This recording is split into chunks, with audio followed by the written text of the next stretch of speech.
morning, everybody. My name is Gunnar, and my project for this year is the Torroidal propeller test. Now, my motivation is about a month ago, a video came out from MIT, Lincoln Lab, of them showing off their new design of a Torroidal propeller. A new design of propeller that looked pretty funny from its traditional counterpart. And about a week later, YouTuber channels came out with their video testing their own homemade Torroidal propellers, but they had flaws in their testing. For instance, they compared a 3D printed propeller with their tri-blade injection molded propeller, and it ended up with flaws in their testing, considering that not all variables were controlled in these testings.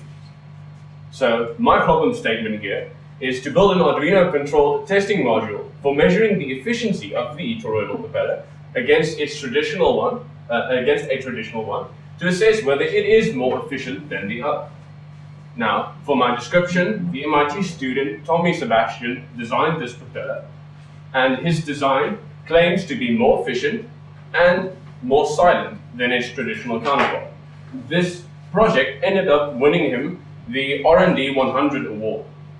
Now, for his background, he claims that his motivation around this was derived from the early 20th century aircraft, where people had the idea of making looped wings in order to minimize wingtip vortices. Now, there are already existing designs. The Sharrow Marine LLC company is a boat propeller company making these, and their propeller patents go as far back as 2013.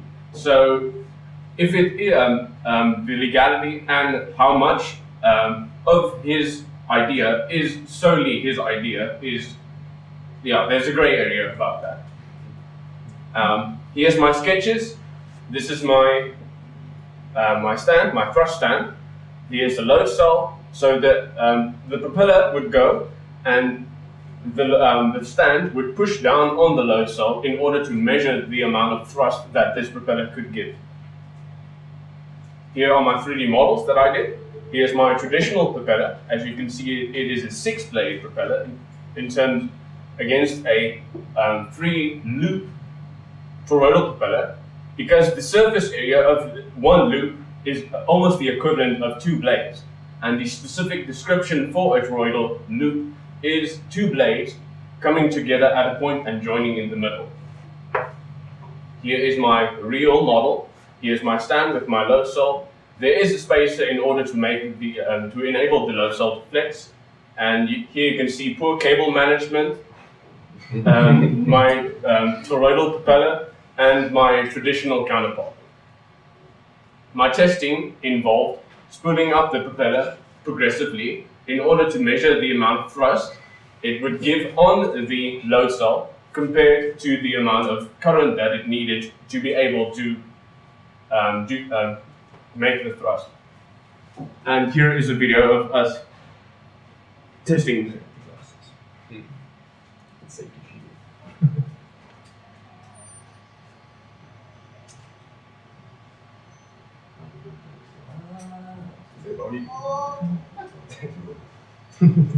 As you can hear, Winnendal is very scared in the background. I smelled smoke.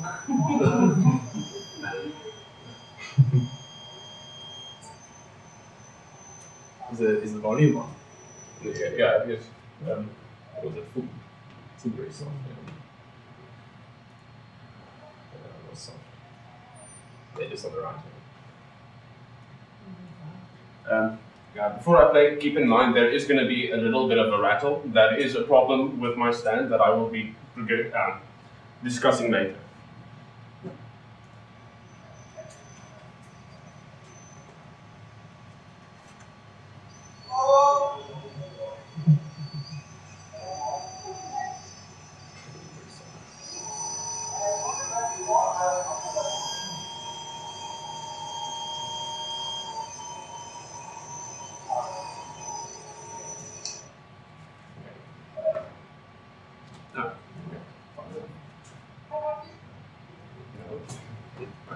So here's my efficiency map. just to say, this is the graph this is the data that I collected.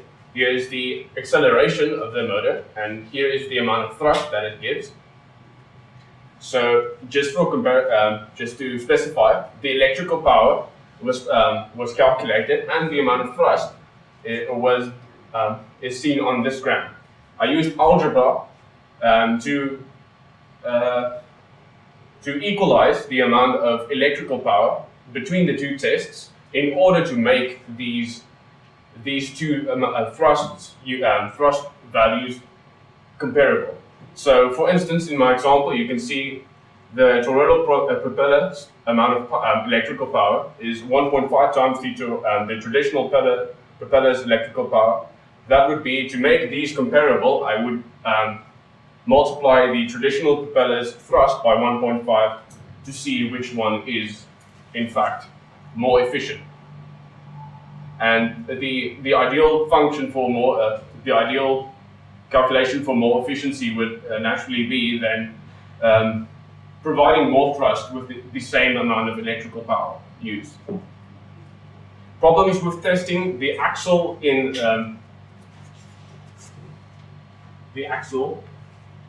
this propeller had been a little bit too small for the bearings, and this caused a vibration. Now, naturally, inefficiencies in my blade's weight and the acceleration did cause vibrations, and it showed up in this data, as you can see here, if you look closely. Now, the extrusion bracket was too weak, and the extrusion it enabled the extrusion to be able to bend slightly, as you can see here. Excuse me. Just picking up the stand so everybody can see properly. Now, it does have a bit of a wiggle, but this is the part that was too weak. Okay, we just take it out. And the base was very lightweight, so it needed to be clamped to a table in order to do proper testing. Now, here are my results that I got from the data. At a pitch of 15 degrees, the toroidal propeller made 14.85% more thrust than the traditional propeller, so already success. At 20 degrees, it did 3% less thrust. At 25 degrees, it did 0.23% less thrust. And at 30 degrees, it did 6.6% more thrust.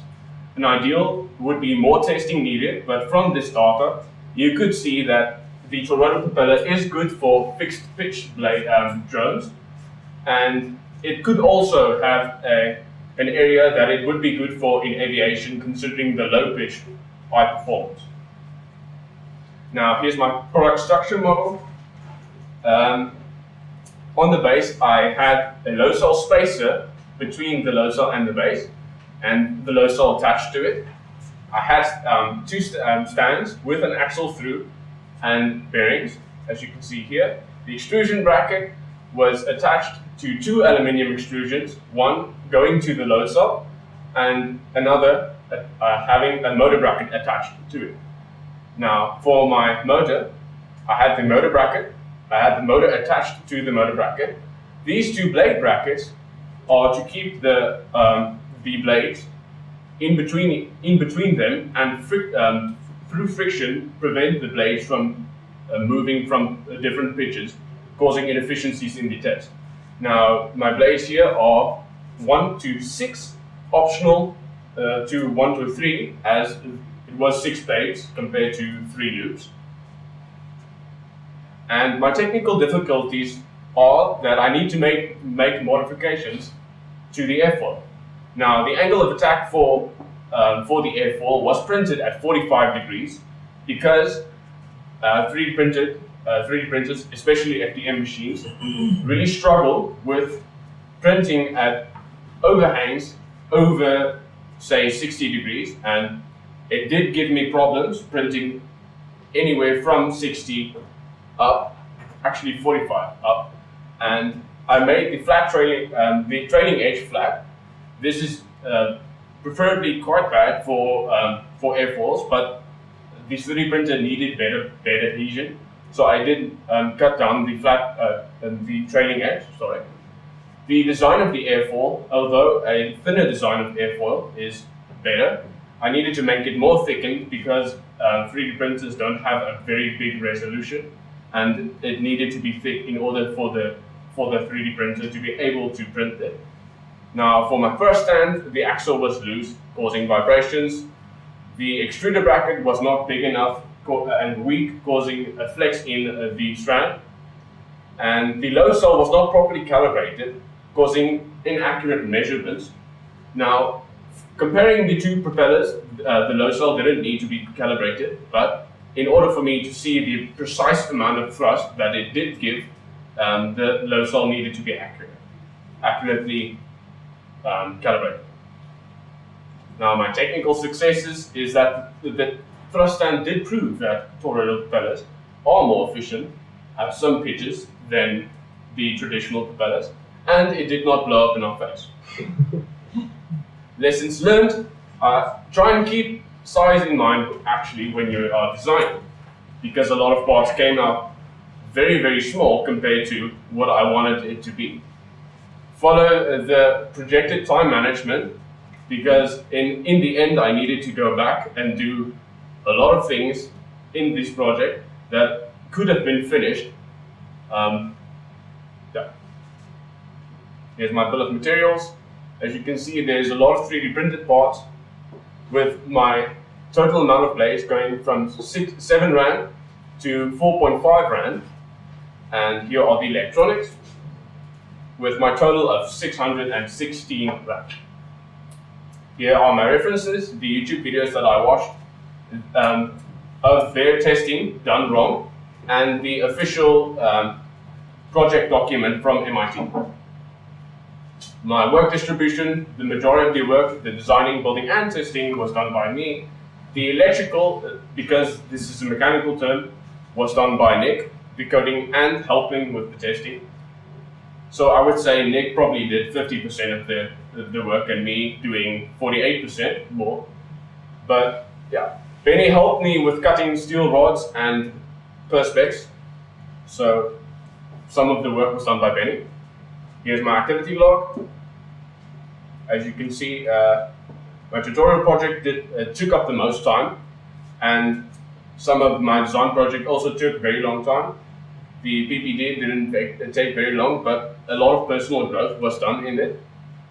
I spent a lot of time working for Automation Works next door with David and Beatrice, and also going out to schools giving presentations. My theory also took somewhat a very long time, and the extra was work done by me at home that needed to be finished before a deadline. Here's my poster. If you would like more information on this poster, you can see it on the wall over there. And my acknowledgements are for Nick, for the coding, the electronics, and always being there if there was help needed. For JC, for interesting conversations during PPD, and for teaching me critical thinking, which ended up helping me a lot in the future. For Benny for giving me this opportunity for learning. For Benny for helping me cutting the materials. For my classmates for helping me with some computer functions and my very forgetful mind. And for my monoprice 3D printer for not burning my house down. Thank you for listening. Any questions? Yes, I have a question. Did you consider the standard testing rigs that are usually used for fan testing? Yes, but I was given advice against it due to it being difficult to be able to build. Okay. Yeah. And then one more question. I understand that the purpose of this project was to compare Torroidal and traditional propellers. Do you have a sketch that compares the two? That compares the two efficiencies? Efficiency, a graph. Yes, I do have multiple graphs, and here in my. Sorry, can I speak in Afrikaans? Yeah. Okay. So I get 'n klomp foto's van die grafieke, en hierdie was net my opsomming gewees. So ek het Excel spreadsheets wat ek uitgewerk het spesifiek hoeveel krag hulle vat. So as jy belangstel daarin, dan sal ek weer nooit kan wys. Would you be letting the people on YouTube know that their design is faulty? Yes. Nicely done. Ek wil net een wat aansluit by Pieter se vraag rondom die hele doel was om die twee te toets en met daai wat ek net wil vra is ek dink jy het al gesê hoe wat die efficiency is, maar wat is jou gevolgwerking rondom dit? Moet almal nou eers die ou propeller weggooi en die nuwe tipe doen of My gevolgtrekking is dat dit wel beter is, maar as gevolg van manufacturing, op die oomblik kan hierdie net 3D printed word. So dit gaan moeiliker wees, of as iemand dan nou 'n 5-axis CNC masjien het, dan sal hulle dalk dit moet maak. Maar vir iemand wat sê drones wil maak wat sagter dan nou is, in die toets het ons wel nou nie klank getoets nie, maar vir iemand wat drones wil maak wat sagter is en wat heel moontlik beter kan op 'n lang afstand batterylewe langer laat hou, sal die ideale propeller vir hulle wees. Persoonlijke vraag? Wat is die dan? Ek is 8. Het jy enigstens gedink daaraan om nie 'n fix te doen, maar na te kyk om daai te kan doen repeat Dis so? die blyd om dit miskien ook op 'n lang termyn te kan repeat op die so dit die So 'n bracket soos 'n constant propeller spier wat in die regte lewe in die vlieg kan roteer. kan verander ja. Ja. Ek het gedink daaraan en op die ouend het ek besluit daarteen omdat ek nie eintlik bewus was van hoe baie werk ek kon regkry in hierdie termyn nie. En op die ouend het dit tot die nippertjie gekom, so as ek een gemaak het, dan sou dit moontlik gewees het dat ek met 'n taakie gestaan het wat halfpad geprint was, ja. It's fine, it's maar net Iets om oor na te dink. dat ek die vraag weer wil hoor, want as jy dit kan regkry, die efficiency van daai lyd is soveel beter, soos jy gesien het. So ja. En dan wil ek maar net ek maar dan met na die tyd keer self hoe die lyd self se installasie is. Ja. Dit is baie mooi.